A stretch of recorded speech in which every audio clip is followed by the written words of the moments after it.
Bom dia a todos. Nós estamos aqui em mais um programa da Polícia Cidadã, programa com orientação e patrocínio do Sindicato dos Delegados de Polícia Federal. Estamos presentes aqui hoje na nossa mesa, né, o nosso querido deputado Hugo Leal. Vai nos falar sobre várias questões de segurança pública e nossa questão previdenciária. Temos também aqui na mesa o nosso presidente regional, nosso diretor regional da Associação dos Delegados Federais, delegado Cruz. Obrigado pela presença. E uma visita que estão um participante do nosso trabalho também, que é o delegado Marcelo Previtali, agora eu acertei, né, para participar do nosso encontro aqui hoje. É um dia, assim, que vamos discutir, começando pela vida pregressa do deputado Hugo Leal. Eu pesquisei muito o senhor, pratiquei um pouco de polícia com o senhor. Investiguei a sua vida e descobri coisas muito interessantes, coisas que temos em comum. O senhor fez Direito na Universidade Federal do Rio de Janeiro, se formou em 1987. Né? Meu pai dava aula nessa época, infelizmente não foi seu professor, mas é o local também onde eu dou aula. Né? O senhor fez Economia na Faculdade Cândido Mendes, também estudei Economia, né? E é especialista em políticas públicas, de gestão de política pública.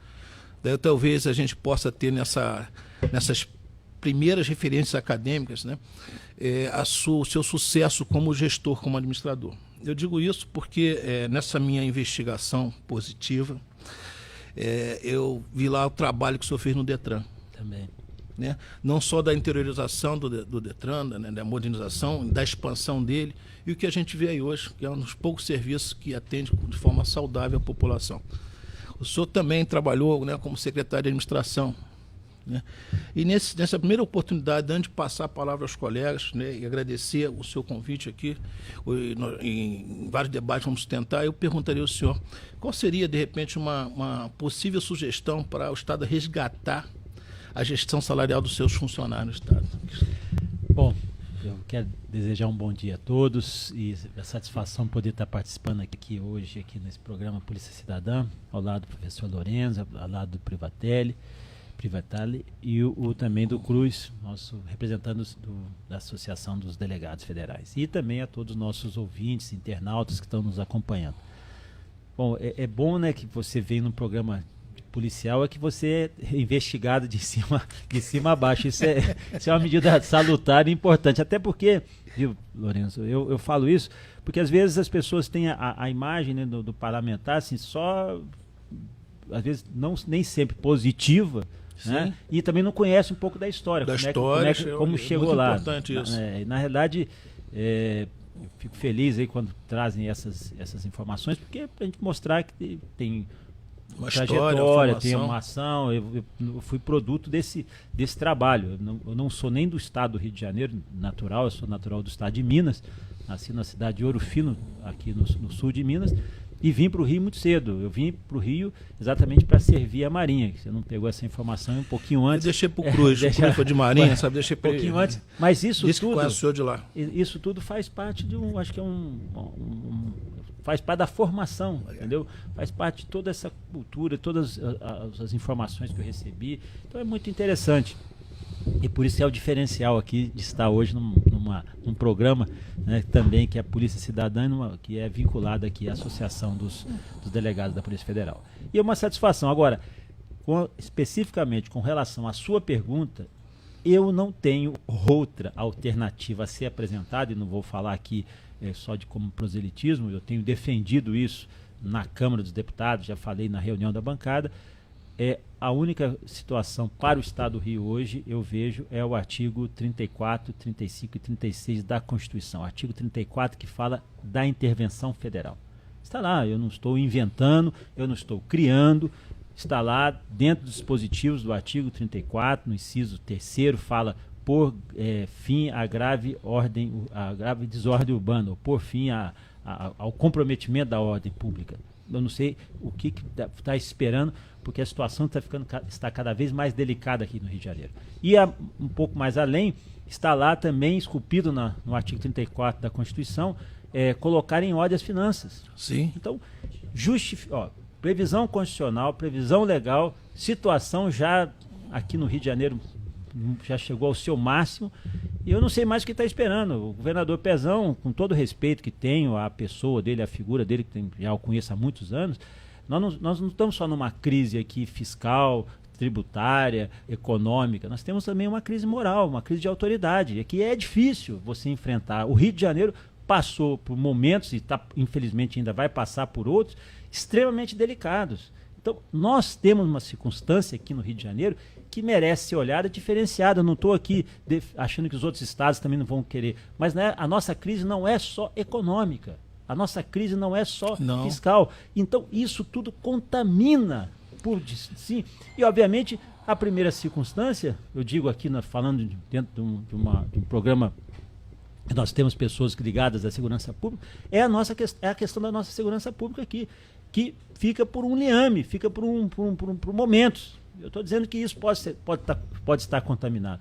Então, fora isso, o que já aconteceu, deixou de aplicar o ano passado, os 12% ou 13% que seja, para a área de saúde, ou seja, já o próprio investimento para a área de saúde. Isso tudo vai se acumulando. E se você não fizer uma ação rápida e é intervencionista, eu deixo claro aqui, às vezes as pessoas confundem, acham que intervenção federal significa intervenção militar, que os militares virão, tomarão... Não, nada disso. A intervenção federal é uma ocupação, quer dizer, afasta-se essas autoridades exatamente por todas essas dificuldades, e aí podem vir também recursos ao Estado, pelo menos para equilibrar neste momento, por 90, 120 dias que seja, e posterior a isso, a situação do Estado já um pouco mais equilibrada, poder dar continuidade às políticas públicas.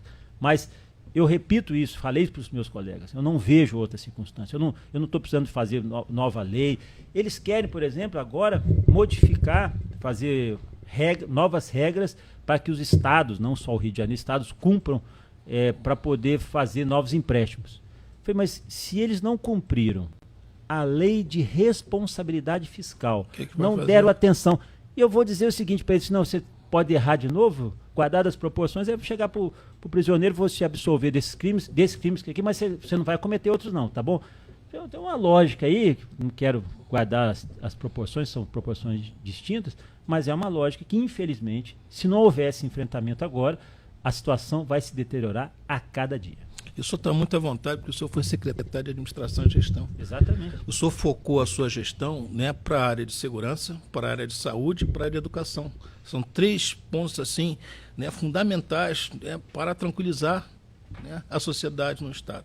Eu vou passar a palavra agora ao colega Cruz, para ele passar alguns questionamentos ou perguntas ao senhor. Depois eu passo ao Marcelo Previtali. Acertei novamente. Por favor, Cruz. Deputado, muito bom dia. É uma honra muito grande receber o senhor aqui, né?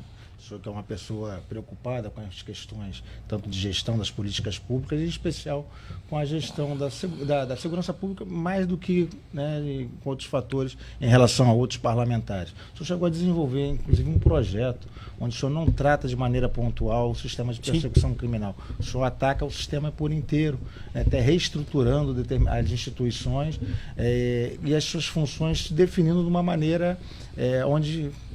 falando aqui para a Polícia Cidadã, onde cada um trabalha dentro do seu quadrado. Exatamente. Né? É importante que cada um tenha a sua liberdade, sua independência, sua autonomia e consiga trabalhar no seu quadrado de forma integrada, mas cada um dentro da sua responsabilidade, cada um usando os seus recursos e não se apropriando, tanto da atribuição como dos recursos dos outros órgãos e das outras instituições.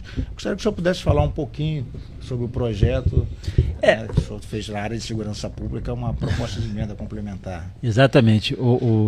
Cruz, satisfação podemos estar voltando aqui, estarmos juntos aqui. Quantas vezes nós já tivemos a oportunidade de conversar sobre esse tema.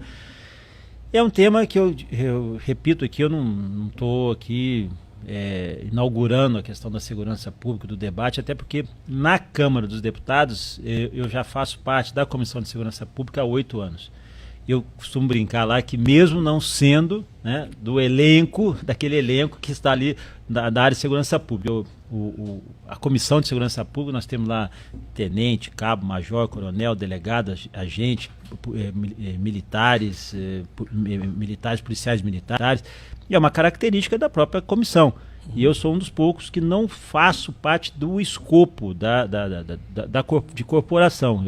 A minha posição ali é a posição de cidadão, é a posição como alguém que atua no meio jurídico. Você não tem esse interesse cooperativo. Não, na realidade, ninguém está impedido disso, eu acho que tem uma lógica, mas não é a lógica que me faz fazer o debate da segurança pública. Por isso, eu fiquei muito à vontade quando apresentei a PEC 89, que é a PEC que estabelece uma nova linha de persecução penal, numa discussão que está cada vez mais delicada, num enfrentamento que tem hoje com as polícias militares e também as polícias civis, sobre aspecto do termo circunstanciado, da própria ação, até onde vai o limite da atuação do agente, onde é que vai o limite da atuação do delegado.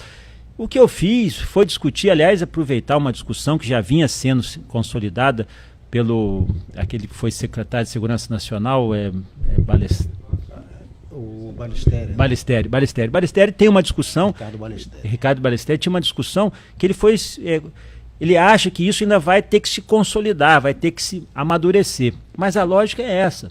Então a lógica de você colocar a atuação, principalmente do delegado, que é uma figura que nós herdamos do sistema, inclusive, se não me engano, um dos poucos países que tem dentro dessa concepção dos delegados enquanto presidente do inquérito, nós temos que entender qual é o papel dele, qual é essa figura. Mas não pode chegar assim, como já ouvi lá, de colegas, falar, não, tem que acabar, todo mundo vira polícia. Polícia todo mundo é. Mas isso acontece, Lourenço, acontece. Principalmente, às vezes, quando a pessoa tem uma linha sectária. Meu papel ali não é ser sectário, nem de um lado nem de outro. É tentar entender a lógica da segurança pública e o que contribui dentro da segurança pública. E hoje, um dos maiores problemas que nós temos, e é uma discussão que os próprios tribunais de justiça fazem, são as famosas audiências de custódia. As audiências de custódia, que acabam não acontecendo. Sim. Não acontecendo. Os tribunais de justiça, sejam eles os tribunais estaduais ou os federais, não conseguem atender essa demanda.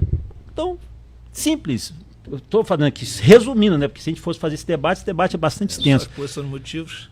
Mas eu estou dizendo isso. Então, por que não você transformar a atuação do delegado, no papel que ele já tem como presidente do inquérito, como a figura central nessa ação, dentro do próprio Poder Judiciário, dentro das linhas mestras do Poder Judiciário, como a gente fala, juiz de instrução. Juiz de instrução. Que já em alguns estados, aqui no Rio de Janeiro, sim, ainda muito que tangencialmente, você já criou uma central de inquérito, onde você tem a presença do delegado já estabelecendo esse papel. Facilita, economiza e dá racionalidade ao sistema. Todo mundo é polícia, beleza, mas nós temos que ter uma lógica. A persecução penal demanda polícia, perícia, mas demanda também julgamento, demanda as garantias, demanda a instrução, que tem que ser bem feita para poder, ao chegar no juízo de direito, e aí deixar claro aqui, esse juiz de instrução, ou seja, juiz de garantia, dependendo do tema, também não é novel, não sou eu que estou inventando, não estou trazendo, isso já tem em outros países, é você fazer esse enfrentamento do ponto de vista do quê? Do ponto de vista da racionalidade, você dá efetividade a essa ação. Porque a discussão que está tendo lá, professor Loriano, não soma absolutamente, na minha avaliação, nada. Não acho que seja essa. Eu tive embate sobre esse tema com o Robalino, que é o presidente da Associação Nacional dos Procuradores da República, e falo, fico feliz, Robalino, que você tenha esse contraponto, porque eu acho que o caminho nosso está correto. Eu acho que é esse caminho mesmo. Porque, óbvio, você tem que levar para a sociedade e explicar para ela o significado disso. E onde é que é o fundamento disso? A eficiência, ou seja, o resultado, a eficácia da ação policial. O que a sociedade quer é que esse serviço seja bem feito e que tenha ele a instrução e as garantias necessárias. Então, eu acho que nós temos aqui todos os ingredientes para poder produzir. Agora, resistência, nós teremos. Isso, infelizmente, vai ter que vencer. O debate, eu não tenho dúvida disso. Exatamente por estar muito à vontade nessa discussão, pela imparcialidade. Por ser um admirador, um estudioso do tema, por ser que já vivi um pouco dessa realidade, quando fui secretário de Justiça, quando fui secretário de Administração aqui do Estado. Então, você acaba percebendo. E 8 anos na Comissão de Segurança Pública, pode ter certeza que eu aprendi muita coisa. A gente percebe isso porque o senhor traz para a segurança pública, para esse tema, a sua experiência lá na Comissão de Crime Organizado, e isso tem uma marca, que é eficiência. Só posso lhe dar. Não é. Por isso eu fiz questão de voltar lá atrás e falar, né, da sua formação jurídica, de onde o senhor é egresso, das políticas de centro acadêmico, aquela casa Exato. nossa, maravilhosa. Né? Aprendi E eu muita tô coisa. só até ficar cavaleiro para falar, porque eu não estudei lá. Mas a gente tem que reconhecer a Faculdade Nacional de Direito, né, pelos grandes homens que ela trouxe para a vida pública. E o senhor já construiu esse legado aí, quando a gente fala de Detran. Daqui a pouco eu vou falar da lei seca, mas esse mote é meu, vou falar aos dois colegas daqui, que foi outra questão que me deixou também muito emocionado, esse seu projeto. E os resultados dele, só vai tomar um sacode aí, só fica tranquilo. Perfeito, preparado. Né? Eu vou passar um colega Marcelo Previtali, terceira vez eu acertei, Marcelo. Está contigo agora.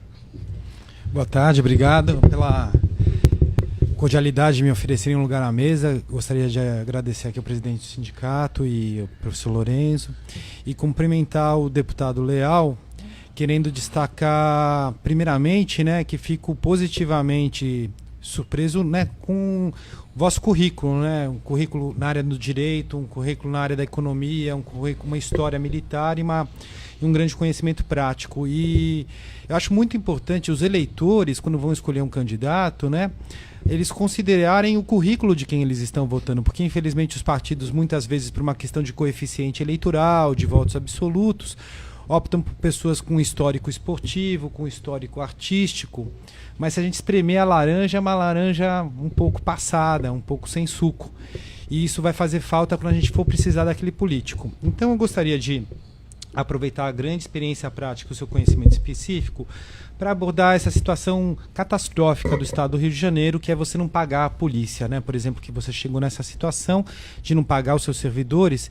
Isso, de um lado, você pode levar pessoas que foram honestas a vida inteira a se corromperem, né? Falando a realidade prática. Do outro lado, você pode pegar pessoas aposentadas que conseguiram algumas economias durante décadas de trabalho e simplesmente ruírem suas finanças por causa de uma irresponsabilidade fiscal. Recentemente a gente teve um processo de impeachment no governo federal que caminhava a União Federal a passos largos para onde hoje está o governo do estado. Mas, basicamente, o que aconteceu foi uma decisão política. Não foi uma questão técnica, não foi uma questão jurídica, financeira, como eu acho que deveria ser. E num país em que você tem tantas unidades federadas, tantos municípios, unidades com autonomia financeira, realmente, se você não tiver um respeito solene à lei de responsabilidade fiscal, você pode levar a essa situação que no final vai estourar para o policial que não vai receber o salário, não vai trabalhar, vai ter um homicídio porque ele não foi trabalhar, a outra pessoa que... Então é uma questão gravíssima. Então eu queria saber do senhor, pela sua experiência prática e pelo seu conhecimento teórico, né, como se antecipar, não depender desse processo político, como que poderia ter ocorrido no Rio de Janeiro para poder ocorrer em um outro estado no futuro, para não chegar nessa via. Teria essa intervenção, né, que já é tardia, ela poderia ser vir antes, 6 meses antes da falência, da bancarrota? Obrigado.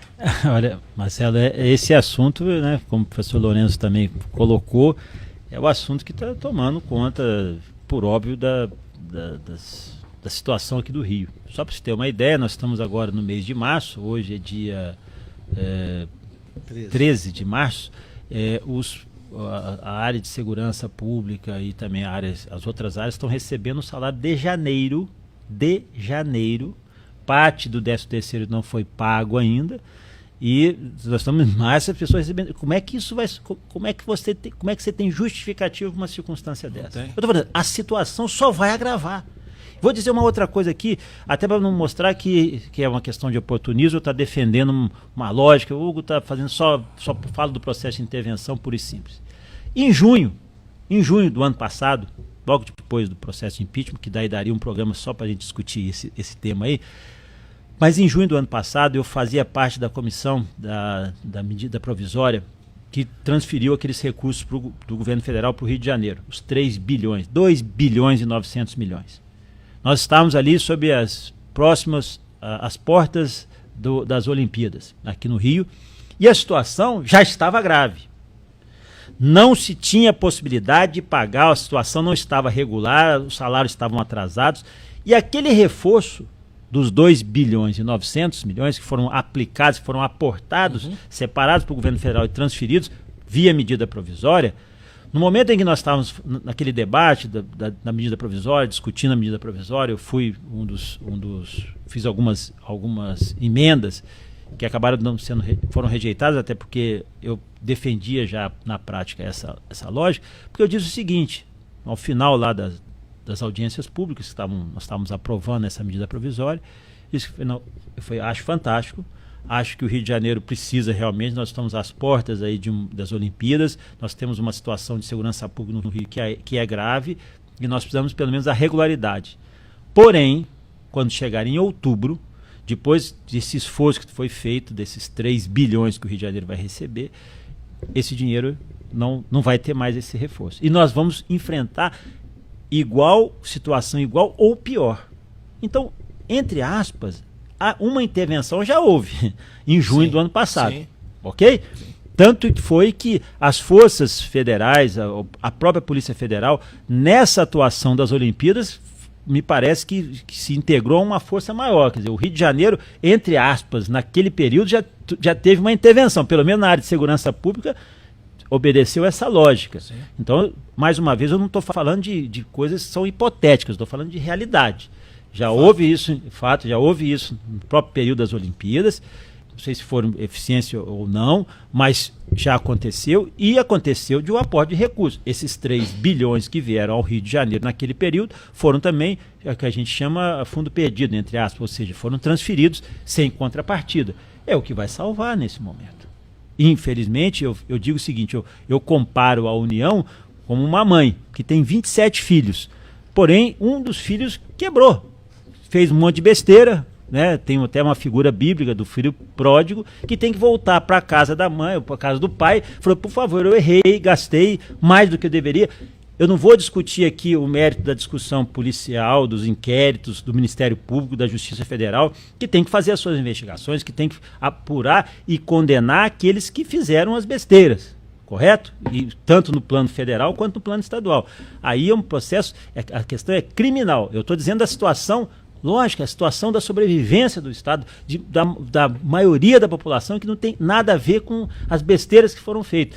Então você precisa voltar à regularidade, voltar a essa circunstância. Então, quando eu faço essa defesa, entre aspas, intransigente, porque eu vejo que a situação eu infelizmente não vejo uma retomada que não seja dentro dessa linha. Mas nós precisamos voltar, quer dizer, as coisas precisam voltar a ter naturalidade. E me contrapuseram esses dias dizendo o seguinte, não, mas o governador está governando, o Estado está numa situação aparentemente boa, as pessoas estão tendo paciência. Eu falei, gente, com todo respeito, a situação não está normal. Está um caos. Ou seja, a saúde não recebeu o recurso que deveria. Então, eu não estou falando nada que não seja já colocado, já realizado, entre aspas, já teve no Rio de Janeiro de julho a setembro uma intervenção, entre aspas, no período das Olimpíadas, e o que eu estou dizendo é que a cada dia que passa a situação vai se deteriorar cada dia mais. O senhor foi um dos políticos, deputado Gleo, que teve uma atuação assim muito representativa na Câmara Federal, na questão da redistribuição dos royalties. Sim. Aí por essa questão que todos nós acompanhamos, o senhor acha que esse tema contribuiu para o resultado financeiro que temos hoje? Não. A questão. Não, a questão. Ligam logo, falam. Mas isso é disso. Eu até entendo, viu, professor Lourenço? Porque muitas vezes o governo fala, não, isso foi porque mexeram nos royalties. O governo, alguém com desconhecimento ou de má fé, alega isso. A questão que foi as modificações que houveram na questão dos royalties eram as questões do pré-sal. Então, era daquele momento para frente. Uhum. O que o Rio de Janeiro já recebe de royalties não foi contaminado e nem foi objeto de divisão. Foi divisão que ele irá ganhar ou que virá a ganhar. Mas o que influenciou? Aí nós temos que reconhecer. Influenciou o seguinte: primeiro, uma queda vertiginosa do barril do petróleo. Sim. O Rio de Janeiro era praticamente era um Emirados Árabes, era um independente químico, era um Emirados Árabes, recebia com valores expressivos, o barril a $100, a produção aumentando, a Petrobras num momento de pujança, 2009, 2010, 2011, tudo, as pessoas esquecem Sim. que o melhor momento de você fazer o seu planejamento na hora que você está bem. Você não faz planejamento na hora que você está mal. Sim. Se eu estou bem, vamos ver que tipo de situação que eu vou enfrentar. Pelo contrário, eles aceleraram ainda mais. Em 2010, principalmente na reeleição do então governador Sérgio Cabral, acelerar ainda mais. E quando chegou em 2014, 2013 para 2014, que o governo federal deveria fazer, não fez, e aqui o governo do Rio de Janeiro tinha que fazer mais forte ainda, não fez, tá aí. Então, o petróleo realmente teve uma queda grande na produção, porque dos investimentos, porque tudo que aconteceu com a Petrobras, e também uma redução do preço do barril. Mas se você está ali numa situação que é oscilante, você não pode ficar dependendo desse recurso. Isso é uma burrice. É uma irresponsabilidade você depender desse recurso.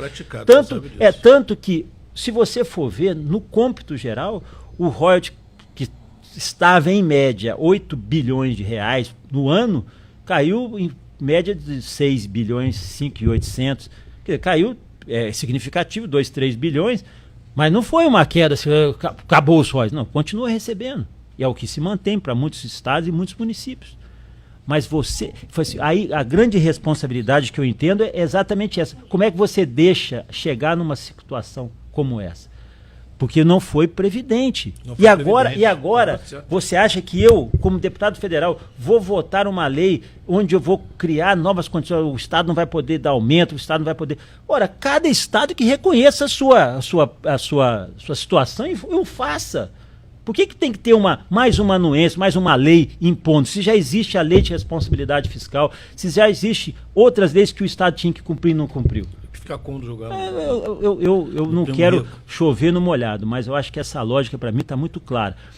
Teve a redução da atividade econômica, isso teve impacto direto na questão da arrecadação. Perfeito. Tudo isso aconteceu com todos, né? O Espírito Santo também teve uma redução vertiginosa do barril de petróleo. Quebrou o Espírito Santo? Ah, não, porque teve lá um movimento, que eu acho que aí depois nós vamos falar sobre esse movimento, que foi um movimento focado na questão da segurança pública. Não foi só por causa de atraso de salário. Ali era dentro de uma série de outras perspectivas. Ocupação de espaço. Gestão. Exatamente, ocupação de espaço. Mas o Espírito Santo não está quebrado. O Espírito Santo é bem menor, a arrecadação é bem menor. Tem menos população, mas é bem menor que o Rio de Janeiro. Então, essa perspectiva a gente tem que começar a encarar, a discutir. Não foi feito dever de casa. E quem está aí, com todo respeito, foi eleito democraticamente, hoje, infelizmente, não reúne as condições. Outro fato grave, né? Depois não vai dizer que eu não mencionei isso aqui.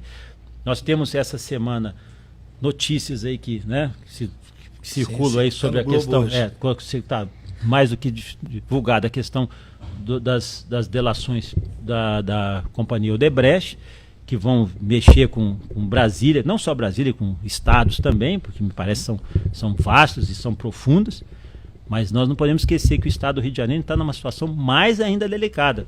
Mesmo os que já estão respondendo ou com prisão preventiva, ou seja qual for, mas nós temos uma situação aqui, nós temos a delação do presidente do Tribunal de Contas do Estado. Essa, eu diria o seguinte, depois da Odebrecht, o próximo capítulo, podem prestar atenção, porque essa deve ser... Eu conheço, sempre tive uma relação pessoal muito afável com o Dr. Jonas Lopes de Carvalho, pessoa que eu respeito, mas provavelmente aconteceu algo de muito grave, que talvez as pessoas não estejam enxergando. Aí, imagino quando vier à tona, não sei o que vem, não sou eu que não tenho bola de cristal, não estou atuando nesse segmento, mas imagina o que vai acontecer com a estrutura do Estado, com a Assembleia Legislativa. Aí eu falo assim, mais um motivo para fazer essa intervenção. Quanto mais rápido ela vier, eu acho que menos impacto ela poderá produzir no que já está quase em terra arrasada. A gente percebe que ela é praticamente inevitável, né? Estão retardando uma coisa que é uma necessidade. Vou passar a palavra para o colega Cruz agora, para ele dar sequência. Deputado, vamos aproveitar que o senhor falou da questão do petróleo, né? O estado do Rio de Janeiro ficou muito dependente da indústria do petróleo. A gente também verifica que as políticas públicas foram feitas muito em cima de coisas que já existiam.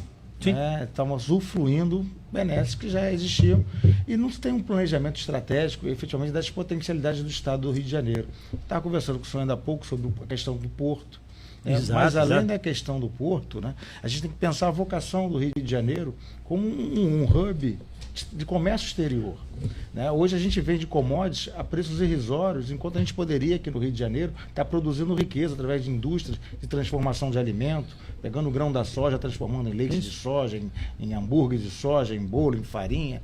Né? Isso é só o exemplo da soja, fora o café. O café vai para a Alemanha, ela é beneficiada, volta para cá, uma fortuna, o grão do café. Por que a gente não aproveita as universidades que nós temos aqui, instaladas como a FRJ, a UERJ, conhecimento científico, produção, voltado para a atividade econômica, para que tenha uma simbiose entre a cidade, a universidade, a indústria, o comércio, o porto que está aí, né, capengando, as indústrias de construção naval estão à falência e o Rio já foi um dos maiores construtores navais. Né? Então, com esse reaquecimento da economia, do comércio exterior, a gente reaquece a questão portuária, a marinha mercante, os estaleiros e produz efetivamente uma cadeia sustentável de desenvolvimento e riqueza.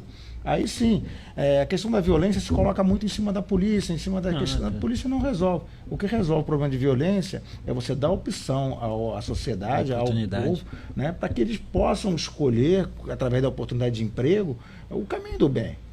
Então, eu queria que o senhor falasse um pouquinho disso, a necessidade de a gente ter um planejamento estratégico aqui no estado do Rio de Janeiro, aproveitando essa potencialidade, levando para o porto. Nós temos não só o porto aqui, o complexo portuário da Baía de Guanabara, mas o porto de Itaguaí. Sim. E o porto de Açu, agora no Norte Fluminense, que são riquezas pouco exploradas pelo nosso estado. Tem uma lógica para isso, né? E você iniciou muito bem a sua fala aqui, Cruz, quando você fala que acabou que a indústria do petróleo, ela dominou essa circunstância e as pessoas se acomodaram. Ela vai resolver o meu problema. Como assim ela vai resolver o meu problema? Maldição de petróleo. Ela pode ser como aconteceu em outros países, mas a Noruega conseguiu superar. Mas a Noruega é um país muito pequeno, não dá para comparar com as situações do Brasil continental. Mas é um erro. No momento em que, aquilo que eu falei, no momento em que você está vivendo essa pujança, o que você tinha que fazer? Não só o Porto do Açu, que era um investimento privado, né, tinha uma lógica privada e agora está tentando se recuperar ali, porque ele tem uma logística bastante positiva pela proximidade tanto do Rio quanto do Espírito Santo. Então ele está se reformulando, se remodelando para poder se entender dentro desse espectro, para não perder o que já foi investido lá. Mas aqui no Rio de Janeiro nós perdemos muitas oportunidades. E o detalhe é o seguinte, eu posso aqui fazendo essa crítica aqui, porque eu fui uma das pessoas que já manifestei nesse sentido, por exemplo, com relação às isenções fiscais, os diferimentos tributários.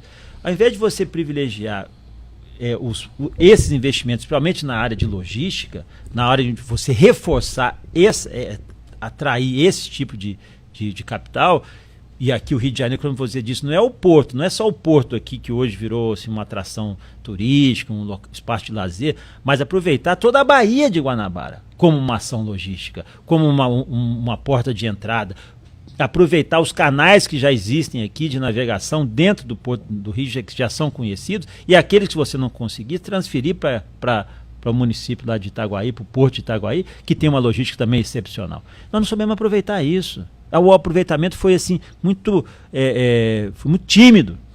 E no momento que o mundo estava vivendo, que o país estava vivendo, e o Estado do Rio estava vivendo um momento de pujança. Investe ali. Isso era fundamental. Isso virou uma questão secundária. E hoje, você por estar dependente químico, como disse aqui o professor Lourenço, o cara não sabe o que vai fazer, que acabou o produto químico e eu vou produzir aonde? Onde é que eu vou buscar? Quais são as empresas? A quem eu incentivei? O que ela trouxe de benefício? E aí responsabiliza também parte dessa política da isenção tributária, do diferimento fiscal lá, que o governo do Estado optou. E o que ele trouxe de consequência? Porque aí quando foram perguntar, falei, mas quantos empregos essa empresa trouxe? Qual foi o desdobramento? Como é que ela atuou? O que ela... Aí eles foram ver que ninguém cobrou isso.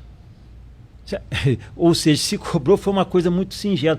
Então como é que isso não é política pública? Isso é favor.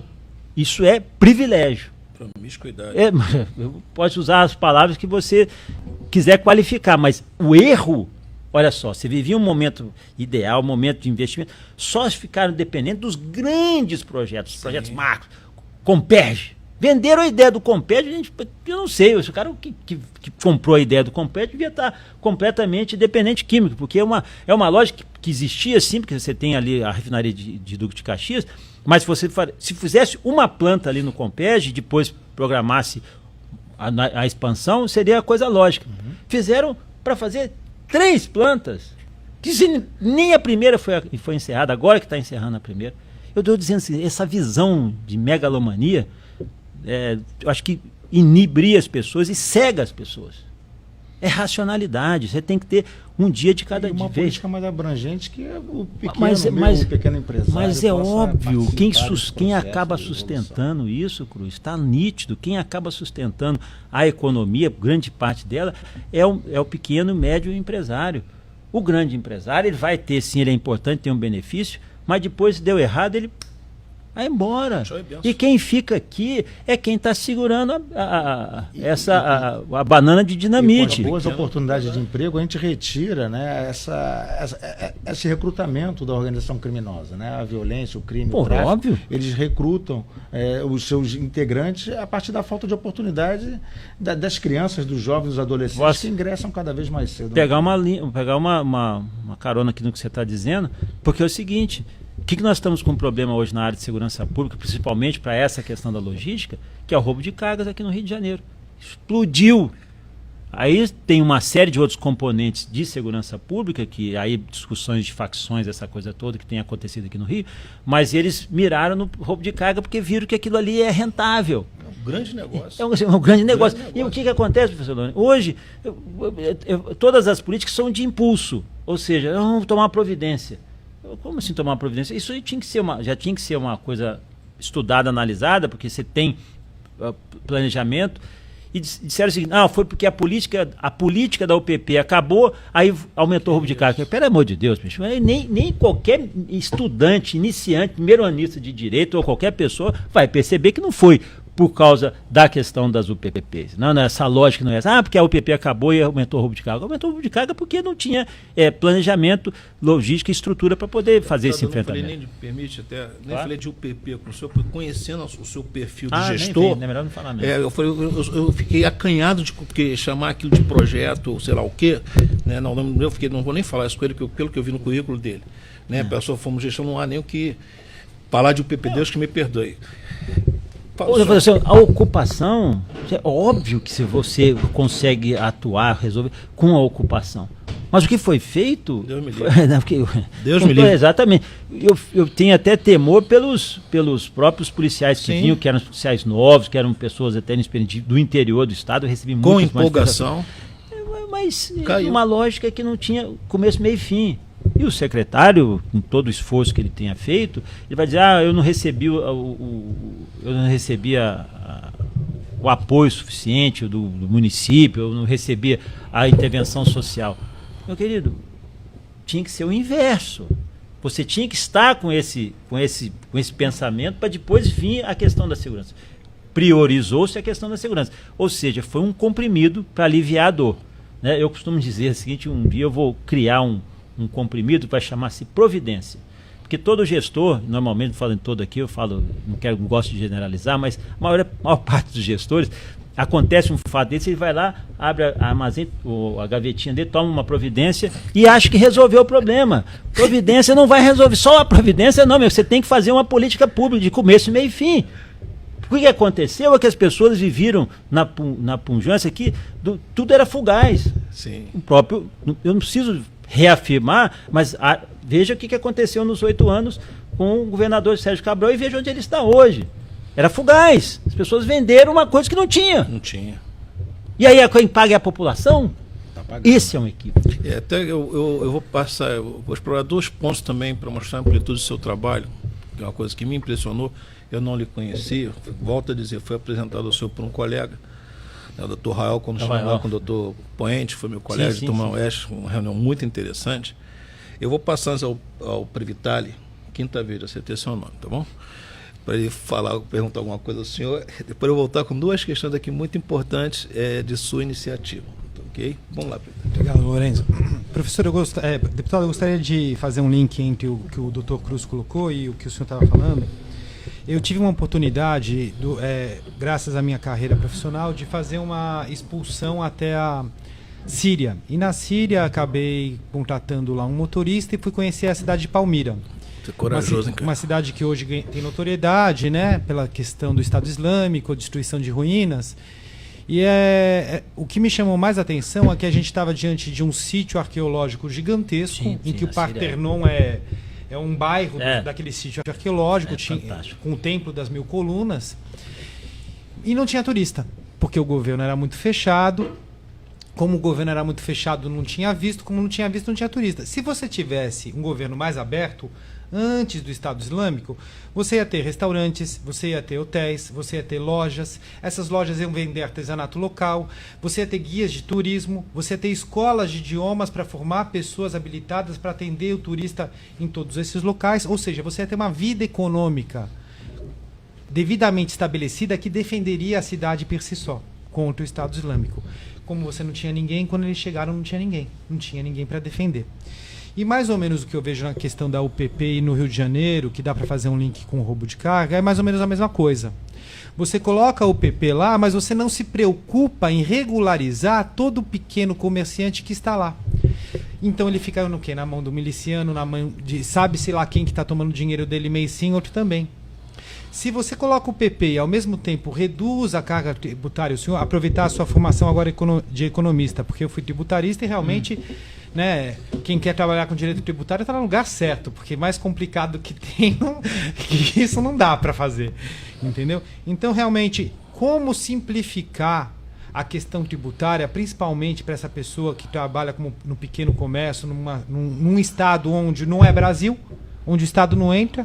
Eu trabalho atualmente nos Correios e o Correio nem entrega em determinados locais. Quer dizer, é um Estado que uma empresa pública federal... Não, aqui é Brasil, mas ali peronomútil, ali a gente não pode arriscar, né? Então, como conseguir, né, até para você ter um combate efetivo ao roubo de cargo e roubo do Correio, eu tenho que poder entrar em todos os lugares do Rio de Janeiro. E o fato é que se eu colocar a tropa em determinados lugares, vai morrer muita gente. Tanto da criminalidade, como o cidadão de bem que vai ser pego por uma bala perdida, como o próprio policial. Porque é uma situação praticamente ingovernável. Será que não seria mais fácil, em vez de começar pela UPP, começar pela regularização econômica do pequeno empresário? Isso não daria sustentação à sociedade? Deixa eu aproveitar que você fala, sabe, alguns temas aqui que dariam mais 2 programas a gente poder debater, mas eu acho que são fundamentais, não gostaria de deixar sem resposta. Primeiro que a gente faz um esforço muito grande na Câmara também, nesse debate, para poder fazer a regularização de todos os trabalhadores, todos, não só os de carteira assinada, regularização da carteira e tudo mais, mas também aquele que é autônomo, que na sua maioria, né, principalmente nas comunidades, existem muitos trabalhadores autônomos que montam o seu próprio negócio. O MEI, que é o microempreendedor individual, a proposta do MEI, é exatamente nessa linha. A questão é você reeducar essas pessoas, interpretar e trazer para o lícito, para incluir a inclusão social do lícito que eu falo, de trabalhar com regularidade e recolher a sua área de previdência, necessário, o seu carnê de previdência, e recolher o mínimo para poder contribuir com a sociedade também, porque senão fica tudo paralelo, esse paralelo pode ter várias interpretações e auxiliar. Então, o MEI, que é o microempreendedor individual, é um sistema. Agora, você tem que ter programas aí municipais, o município aí aliado ao Estado, fazendo esse esclarecimento das pessoas, incluindo essas pessoas. Eu acho que esse ponto que você aborda é fundamental. Você tem que entender a lógica da comunidade. Essa lógica de como é que você dialoga com ela, como é que você atrai a confiança dela. Não vai atrair a confiança dela colocando polícia. Aí, por mais que o major ou a major sejam pessoas fáceis de trato, não é a pessoa que vai chegar e bater nas costas e vai resolver o meu problema. Então você tem a área de educação, a área de saúde, que lidam mais próximos com essas comunidades, dialoguem com eles e vejam como é que você interage essa lógica da regularização, principalmente da regularização no cômputo geral, não só tributária, fiscal, mas para poder se sentir também partícipe da sociedade. Eu também estou pagando imposto, eu não estou só pegando coisa irregular. E só vou tangenciar a questão dos Correios aqui, Na questão dos Correios, não entrega em determinados locais. Você tem uma figura que já deu certo em alguns locais, chamado carteiro comunitário. E já é clássico você ir pegar o carteiro oficial, vai lá, entrega dentro na associação, e a associação faz a distribuição, porque ela conhece as pessoas da comunidade. Então, é fácil, é só você criar essa figura, como tem um agente comunitário de saúde que conhece a comunidade, dialoga e conversa e atua.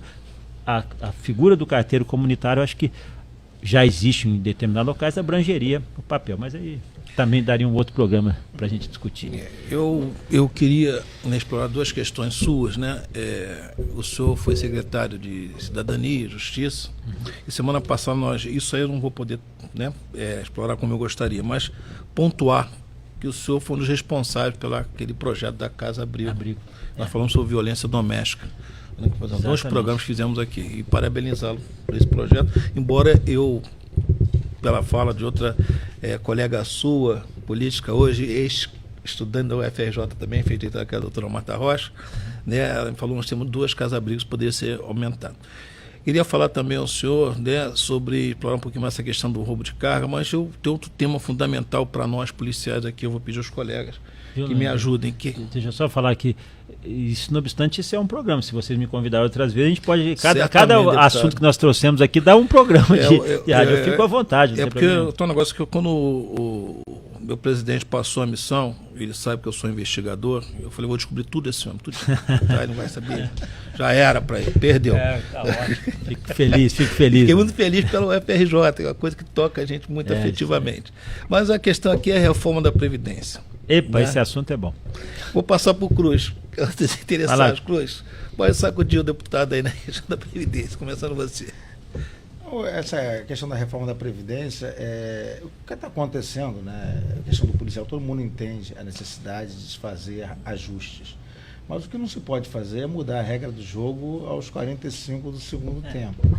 Né? Pessoas que já estão bastante tempo preparadas, programadas, e é lógico, o direito adquirido é só quem completou efetivamente toda a etapa, mas aquele que está muito próximo de completar a etapa, o exemplo, o policial que tem 49 anos e 6 meses. Ele de 49 anos e 6 meses está faltando pouco para se aposentar ou entrar numa regra de transição, ele passa a ter um degrau gigantesco. Né? E outras questões também que se coloca, isonomia, mas a isonomia formal, ela muitas vezes é injusta. Né? Então o policial não tem fundo de garantia, o policial não tem, ele tem dedicação exclusiva ao trabalho, principalmente no caso do policial federal, e quer dar o mesmo tratamento igualitário que dá para um pessoal que é CLT, que tem suas horas, seu repouso, não tem necessidade de sobreaviso, que sobreaviso na polícia a gente fica 6 meses de sobreaviso, né, e depois não tem compensação nenhuma. A questão mesmo da violência do risco, hoje a Constituição prevê a aposentadoria pelo risco, e eles querem excluir essa possibilidade, né? E realmente, aqui no Rio de Janeiro já temos mais de 24 policiais que foram assassinados, né, em função da sua atividade, e o risco realmente ele existe. Queria que o senhor falasse um pouquinho sobre isso. Bom, esse tema aí da reforma da Previdência, esse tema dá um programa de mais ou menos umas 2 horas aí. Não, mas eu acho que vai ter que voltar a conversar sobre isso. Né? Eu acho que tem. Primeiro, eu quero dizer o seguinte: eu sou dos que me filio àquela tese de que é contra ou a favor da reforma. A reforma, em alguns aspectos, ela vai ter que avançar. Primeiro, não acho que se aprovar da forma que está, é um desastre absoluto, isso eu não tenho dúvida. Sim. Mas não será a primeira reforma e nem será a última. Só para você ter uma ideia, desde 88 para cá, nós já tivemos 5 reformas constitucionais, quer dizer, essa é a 5ª reforma constitucional. Então, vai ter que ser nessa linha mesmo. Eu acho que vai ter que ser esse debate. Agora, quando ele avança, aí o Cruz tocou num ponto fundamental, numa regra de transição que as pessoas já estão preparadas, tira a equanimidade dessa discussão, isso assim, não pode haver consenso numa circunstância dessa. Ninguém com mínimo de razoabilidade vai conseguir enfrentar e defender uma tese como essa. Não dá. A regra de transição, da forma que foi feita, não é para dar certo. Particularmente penso nisso, eu tenho discutido, eu tenho aprofundado, tenho buscado me aprofundar nesse tema. E para aprofundar nesse tema, e o professor Lourenço vai entender bem a lógica aqui, tanto do ponto de vista legal quanto do ponto de vista fiscal, nós temos que entender o seguinte: quanto custa? Sim. Tem uma conta para pagar, ok? Quanto é que custa a Seguridade Social hoje no país? Quanto? Em torno de 700 bilhões? Show! Então, 700 bilhões é o custo da Seguridade Social, saúde, assistência social e previdência. Como é que nós vamos pagar essa conta? E quem vai pagar essa conta? E como vamos pagar essa conta? Que é uma conta, né? Eu falo o seguinte: todo mundo for no restaurante, 100 pessoas foram no restaurante e só 4 estiverem pagando a conta, tem algum desequilíbrio nessa história. Não é melhor ampliar um pouquinho desse número e reduz? Porque aí eu falo assim, essa circunstância, esse enfrentamento tem que ser feito. Agora, vão ter pessoas que vão poder pagar mais e outras pessoas vão poder pagar menos. E tem lógicas dentro dessa contabilidade. Então, depois que eu busquei essas informações com os números, principalmente da Anfip, que deixou aqui alguns pontos, alguns aspectos ainda a serem incluídos, mas quando ela traz aqui os números maiores, os números macros, que eu falei nessa faixa de 700 bi, você veja que em receita de arrecadação previdenciária urbana é 300, tá aqui, você tem 343 bilhões. Você gasta com a previdenciários urbanos, só INSS, 336. Então você tem ainda o superávit aqui nos urbanos. Mas quando você pega no rural, na arrecadação previdenciária rural, não chega a 8 bi. E quanto você tem de previdência rural que você paga? Previdência, só previdência, só INSS como é que chama? Para quem está na atividade rural. 98 bi. Então você tem um desequilíbrio aí de 90 bi. Eu estou dizendo aqui, é uma conta. Nós estamos dispostos a fazer o enfrentamento e pagar essa conta, ou a atividade rural pode contribuir um pouquinho mais? A gente entende que ninguém consegue ficar 65 anos, tem uma série de regras que a gente vai ter que respeitar, mas eu estou dizendo, tem uma conta, e essa conta, como é que ela vai ser paga, né? Todo mundo as pessoas têm que estar ciente e consciente de quanto custa e quem é que está pagando essa conta, ok? E aí, quanto que vem de retribuição, quanto que vem de contribuição, quem está pagando o quê e qual. Acabou uma outra discussão falando bem tangencialmente a questão das entidades filantrópicas, que têm isenção do pagamento da questão por parte do empregador, tem isenção. É uma outra conta. Quanto que custa isso? 45 bi, beleza? Tá tudo certo, gente, tá entendendo? Nós estamos pagando essa conta também. A sociedade tem que ter noção exata de quanto que custa e como é que nós vamos pagar essa conta. Aí eu venho para o que é a discussão que vocês trouxeram aqui. A área de segurança pública, ela é estratégica? Sim, todos nós reconhecemos. Tanto é que aí eu entro no aspecto, para mim, que não tem como discutir, até porque eu apresentei uma emenda nesse sentido. Quando você, no enfrentamento que você faz da Previdência, retira a atividade militar, você tirou o militar e estendeu isso para as forças auxiliares, qual é a lógica de você manter as outras forças de segurança com o mesmo tratamento? Isso é verdade. É ilógico, acabou. Esse raciocínio, para mim, doutor Lourenço, encerrou a discussão. Não tem. Porque se hoje, né, nós utilizamos até mesmo as Forças Armadas como função de segurança pública, então significa que a segurança pública tem que ser tratada como um todo. Eu não quero fazer aqui demagogia, você sabe disso, Cruz, que eu não tenho esse discurso, às vezes, demagógico. Eu prefiro trabalhar com os números e com os dados e com a importância e com o equilíbrio, principalmente o equilíbrio jurídico nessa ação. Então, se você retirou, deve ter algum motivo para ter retirado os militares. Porque está com medo de uma nova revolução? Então, eu não vou nem tangenciar, não vou nem manifestar esse assunto. Não inclui também os policiais militares e bombeiros. Perfeito. E aí você deixa o restante da segurança pública, Polícia Federal, a Polícia Rodoviária Federal, as outras polícias que têm atividade de risco, você deixa em que situação? Ora, se tem uma aposentadoria especial, a gente pode demonstrar e quantificar quanto custa isso, você vai ver que o custo dela vai ser insignificantemente menor do que exatamente o benefício que ela retribui para a sociedade. Tem uma lógica. Tem uma lógica. Você não pode chegar agora, a partir de manhã, e falar, não, acabou, a atividade de risco não tem mais. Então o policial não é mais atividade de risco? Beleza, tá bom. Ninguém se arrisca. Lógico, então eu vou ficar. Então eu só vou. Então eu vou fazer só trabalho administrativo. Sim. E tenho essa discussão do o que é trabalho administrativo, o que é operação. Claro, isso aí podem existir circunstâncias, se você está numa atividade mais de risco e outra menos de risco.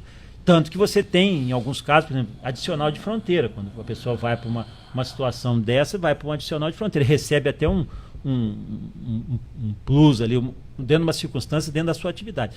Mas nunca vai deixar, não pode perder a lógica de segurança pública, não pode perder a lógica da atividade de risco, não pode perder a lógica do papel que ele exerce dentro da sociedade, o tratamento que é dado. Não é privilégio, é reconhecimento. A diferença é essa. Então, para mim, quando faço exatamente, mas por que eu estou falando, é o sistema de peso e contrapeso. A sociedade tem que começar a entender isso. Nós temos que começar a traduzir isso. Porque quando você fala esses números aqui, o pessoal fica assustado. Mas isso é a realidade. Isso é número. Número não aceita. Primeiro que dinheiro não aceita desaforo e número não aceita, não tem como ser 2,5, 2,45. É número. Exato. Quer diminuir essa conta? A gente diminui. Da onde é que nós vamos tirar? Nós temos aqui, nós temos isso aqui. É igual conta de casa. Guardadas as devidas proporções, do tamanho do orçamento federal, mas isso aqui é conta de... prioridade. Exatamente. O que nós vamos manter aqui? Entendeu? E qual é a importância de cada segmento? Dizer não por não, eu também podia chegar e falar, não, eu sou contra a reforma da Previdência, acho um absurdo. Sim, mas qual é a alternativa que eu estou oferecendo? Como é que seria uma regra de transição que fosse justa, que fosse equânime? Como é que você incorpora isso? Quer dizer que vamos eliminar a atividade de risco, o policial vai ser um seletista comum, ele vai poder cumprir a sua carga horária e vai embora, ou vai ter escala de 24 horas? Isso é uma discussão que a gente tem que fazer. E aí, quem é o melhor que pode apresentar as melhores alternativas é quem está dentro da realidade. Não pode ser só uma visão corporativa. Eu acho que aí participa a sociedade, o papel da Câmara é exatamente esse, o papel do parlamento é esse, mas nós não podemos ser incoerentes. O que foi feito hoje nessa proposta da 287, ela é incoerente, especialmente com o que retrata a questão da segurança pública. E falo isso com muita imparcialidade natural, porque eu também apresentei uma emenda nessa PEC, exatamente fazendo essa discussão com essa visão. Porque para mim não dá... os outros, a questão das entidades filantrópicas, a questão do trabalhador rural, essas questões ainda serão objeto de um debate mais aprofundado. Agora, não tem dúvida de que você chegar e falar assim, não, agora é tudo igual. Vai me desculpar, não dá. Não é por lei que você faz isso. Você faz por mudança de comportamento, mudança geracional, de geração. Agora, por lei, por decreto, não é assim que funciona. Não será, como repito, não será a primeira e nem será a última. Eu digo o seguinte, pediram 100, vão levar lá uns 15, já está bom, e a gente vai tentando administrar. E outra coisa, além das reformas constitucionais, nós tivemos pelo menos 3 leis complementares e 2 leis, outras leis ordinárias, que discutiram no tema, que já começaram a desenhar. Então... o presidente Michel Temer está nos ouvindo com certeza. Quer dizer o seguinte, não tem mágica nisso. Não tem mágica. Nem para um lado, nem para o outro. Eu também não posso ser irresponsável. Não existe nada, isso aí deve ser assim mesmo. Não. A minha responsabilidade hoje é dizer o seguinte, tem uma conta, essa conta nós temos que pagar, nós vamos saber como é que a gente... Todo mundo tem que saber quem que está ajudando quem. Entendeu? Porque esse negócio de cada um ficar no seu quadrado, que eu acho que é uma lógica do trabalho, mas essa lógica aqui, essa conta é de todo mundo. Porque isso é imposto, quando você compra um livro, quando você compra uma coisa, também está pagando essa conta aqui. Então a gente ter a visão, Marcos, sobre essa... O senhor vai ter que voltar aqui, deputado. Tudo bem. Tem um sacode aqui grande para dar no senhor. Eu ia passar para o meu parceiro Marcelo, mas não vou postar porque nós estamos com tempo. Eu quero agradecer muito a sua presença. Agregar um dado aí que o senhor falou, quem tem que pagar essa conta. Eu estou numa unidade hoje, só para encerrar, eu estou assim impressionado com as empresas e que elas deixam de recolher para a Previdência Social. Sim, claro. Coisas assim, estratosféricas de 1 bilhão, 2 bilhões. Mas para agradecer mais uma vez o seu papel aqui conosco, o senhor tem que voltar aqui. Não, eu acho que nós temos que fazer uma outra discussão exatamente sobre as isenções e sobre quem deixa de pagar. Sim. Porque às vezes que é uma coisa... simples, entendeu? Que é uma coisa simples, é uma coisa que não tem desdobramento. Esse é um outro foco que dá muito... Vamos agendar aí com essa equipe. Muito obrigado, eu quero agradecer aqui o seu comparecimento e a sua fala.